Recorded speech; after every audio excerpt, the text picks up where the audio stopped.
Hello friends, welcome back to a new video. आज की इस वीडियो में हम बात करने वाले हैं कि डेरिवेटिव मार्केट क्या होती है, इसके अंदर क्या चीज़ें ट्रेड होती हैं, फ्यूचर कॉन्ट्रैक्ट्स क्या होते हैं, ऑप्शन ट्रेडिंग क्या होती है, कॉल पुट, ये सारी चीज़ें क्या होती हैं। ये सारी हम इस सीरीज़ में बात करेंगे। 4-5 वीडियोस इससे रिलेटेड मैं बनाने वाला हूँ। बट आज की इस वीडियो में हम बेसिक चीज़ें जानने वाले हैं डेरिवेटिव मार्केट के बारे में, कि किस तरीके से हमारी सिंपल जो मार्केट है, कैश मार्केट है, उससे अलग होती है। एंड देन इसके क्या बेनिफिट्स हैं, क्यों ये इंट्रोड्यूस करी गई, क्यों ये यूज़ होती है, तो सारी चीज़ें हम बात करने वाले हैं। सो बहुत ही एक नॉलेजेबल वीडियो होने वाली है, तो मेक श्योर आप लास्ट तक जरूर से देखेगा अगर आप बेसिक जानना चाहते हो ये सारी चीज़ों के। तो चलिए जल्दी से हम बात करते हैं।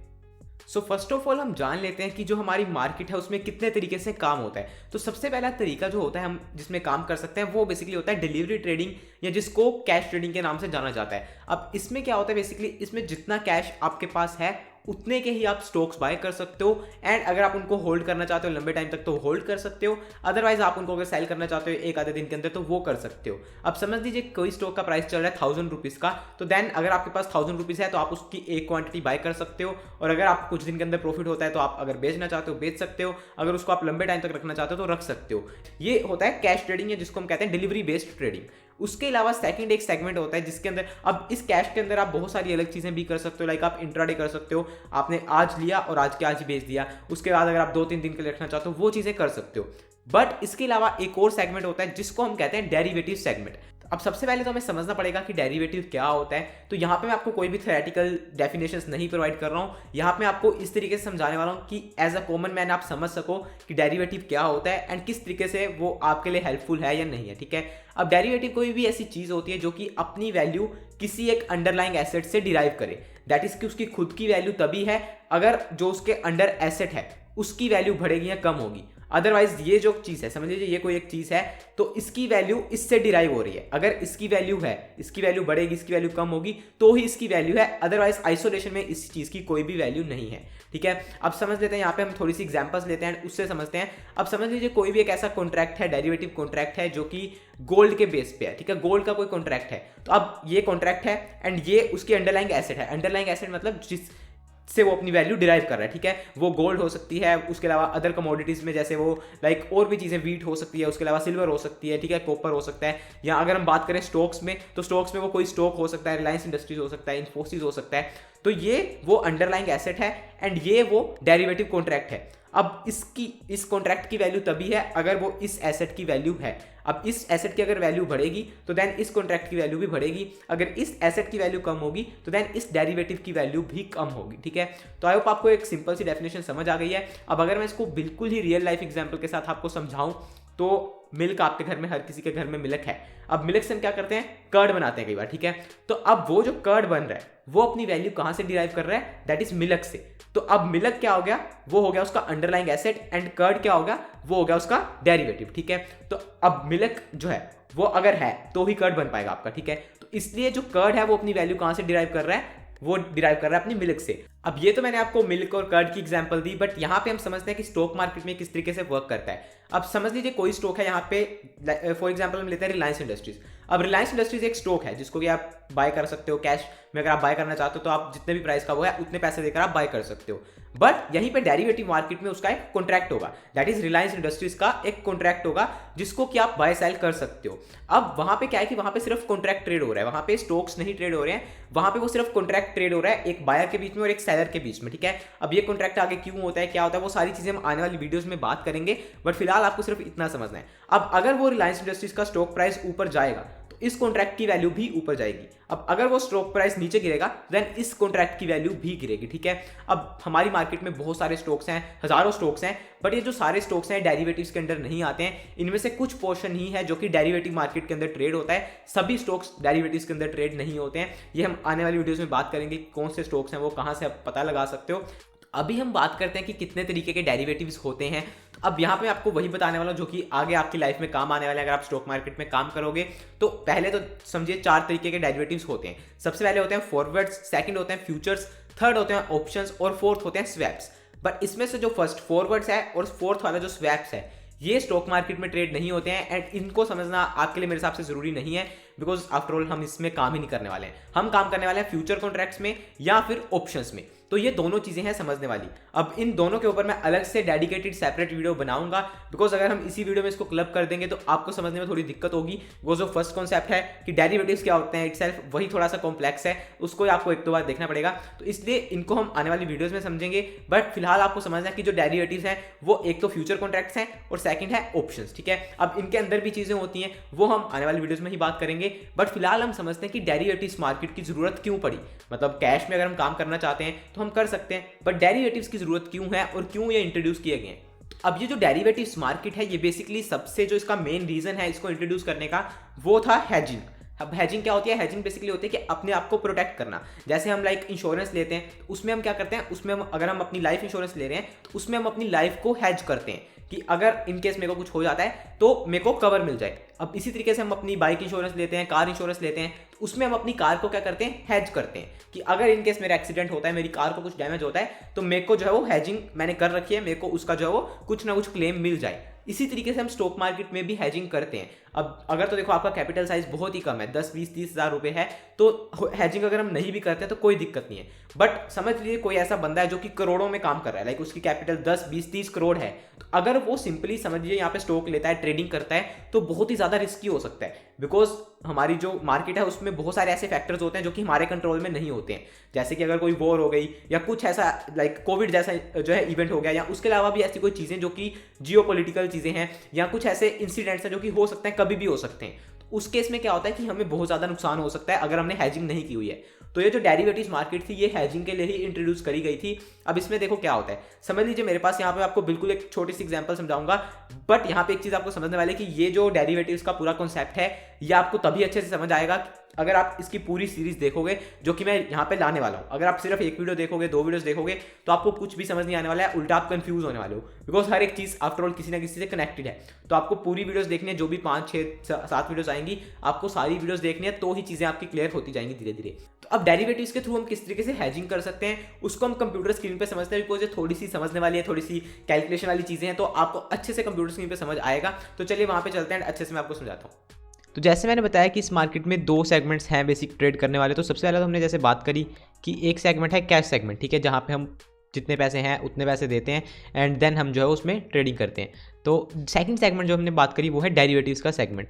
अब देखिए यहाँ पे हम हेजिंग किस तरीके से करते हैं डेरिवेटिव सेगमेंट्स के थ्रू कैश सेगमेंट की। अब जैसे हमने बात करी कि हमारे पास कोई लॉन्ग टर्म का पोर्टफोलियो है, उसको हम हेज करना चाहते हैं।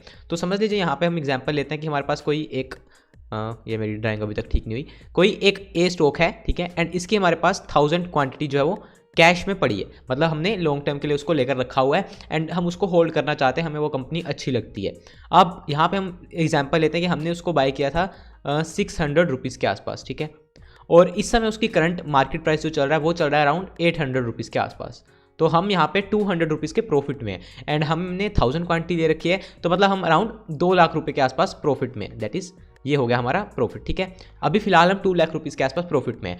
अब हमें लग रहा है, ठीक है, हमने एनालिसिस किया उस स्टॉक का एंड हमें लग रहा है कि ये स्टॉक अभी 800 रुपये से फिर थोड़ा सा नीचे आ सकता है, बिकॉज देखो कोई भी स्टॉक सीधा तो चलता नहीं है, तो वो करेक्शन करके चलता है। अब हमें लग रहा है कि ओवरऑल मार्केट में थोड़ी सी लाइक ज़्यादा मूवमेंट आ चुकी है ऊपर की, और ये स्टॉक भी थोड़ा सा ऊपर चल चुका है, और ये स्टॉक हो सकता है फिर से 700 रुपये के आसपास आ जाए, ठीक है। हमने ये एनालिसिस किया, चार्ट्स के थ्रू किया है, जैसे भी किया, और हमें लग रहा है कि ये नीचे आ सकता है। अब एक ऑप्शन तो ये है कि आप इसको बेच दो, सारे के सारे 100 के 1000 बेच दो, या फिर थोड़े बहुत बेच दो, 100 200 300 500 बेच के एंड आप अपना प्रॉफिट बुक कर लो। बट उस केस में क्या है कि जरूरी नहीं है कि वो स्टॉक 800 रुपये से नीचे आएगा, हो सकता है 800 रुपये से सीधा 900 रुपये हो जाए, 1000 रुपये हो जाए। तो उस केस में क्या होगा कि फिर आपका प्रॉफिट जो वो आपका कम होगा। तो यहाँ पे हम क्या करते हैं, यहाँ पे हम इसको डेरिवेटिव सेगमेंट के थ्रू जो है वो हेज कर लेते हैं। अब वो किस तरीके से करते हैं, अब यहाँ पे क्या हुआ कि यहाँ पे हम डेरिवेटिव्स मार्केट जो है, हमने जैसे बात करी फ्यूचर्स एंड ऑप्शंस हैं, तो यहाँ पे एक बहुत ही इंटरेस्टिंग चीज़ है कि यहाँ पे हम जो है वो पहले किसी स्टॉक को बेच सकते हैं। अब जनरली क्या होता है, हम कभी भी जाते हैं मार्केट में तो हम पहले चीज़ को बाय करते हैं, ठीक है, पहले उस चीज़ को बाय करते हैं एंड देन जब हमें कुछ प्रॉफिट होता है तो देन हम उस चीज़ को सेल कर देते हैं, ठीक है। कुछ भी प्रॉफिट हुआ, 5 10 20 रुपये का पर शेयर पे प्रॉफिट हुआ, यहाँ कुछ भी हुआ तो हमने उसको बेच दिया।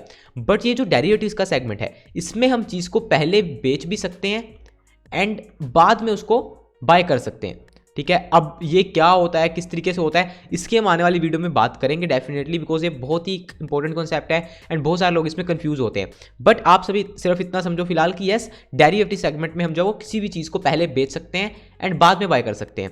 तो अब यहाँ पे क्या होगा, जैसे हमें लग रहा है कि वो स्टॉक नीचे आ सकता है, तो हम बेसिकली क्या करेंगे, अभी उसका करंट मार्केट प्राइस चल रहा है अराउंड 800 रुपये के आसपास, एक मिनट, हाँ ठीक है, अभी उसका चल रहा है प्राइस 800 रुपये के आसपास, ठीक है, और हमने लिया हुआ 600 रुपये में। अब यहाँ पे हम क्या करेंगे, हम 1000 क्वांटिटी, ठीक है, 1000 क्वांटिटी उसकी जो है वो ऑप्शंस के फ्यूचर्स के थ्रू उसको जो है वो बेच देंगे, समझ लीजिए हमने यहाँ पे उसको बेच दिया, या फिर अगर हम ऑप्शंस के थ्रू करना चाहते हो तो देन हम उसकी पुट बाय कर लेंगे, कुछ कर लेंगे, बट फिलहाल आप इतना समझो कि हमने 800 रुपये के ऊपर उसकी जो है वो 1000 क्वांटिटी सेल कर दी, ठीक है, वो हमने करनी डेरिवेटिव्स मार्केट में। अब कैश मार्केट में हमारे पास पड़े हैं उसके 1000 स्टॉक्स पड़े हैं, एंड हमने फ्यूचर्स में उसके जो है 1000 क्वांटिटी उसकी शॉर्ट कर दी, मतलब सेल कर दिया हमने। अब यहाँ पे क्या हो सकता है, यहाँ पे दो केस हो सकते हैं, एक तो ये हो सकता है कि 800 रुपये से स्टॉक जो है वो 900 रुपये चला गया, समझ लीजिए 900 रुपये चला गया, और दूसरा केस हो सकता है कि स्टॉक 800 रुपये से जैसे हमने सोचा था कि नीचे आना चाहिए तो वो नीचे आ गया, दैट इज वो 700 रुपये आ गया। अब देखते हैं फर्स्ट केस में क्या होगा। तो फर्स्ट केस में क्या होगा कि 100 रुपया बढ़ गया स्टॉक, तो आपके पास कैश मार्केट में 1000 स्टॉक्स पड़े हैं, तो आपके कितने पैसे और बढ़ गए, दैट इज 1 लाख रुपये आपका और बढ़ गया। तो यहाँ पे आप 1 लाख रुपये और प्रॉफिट में आ गए।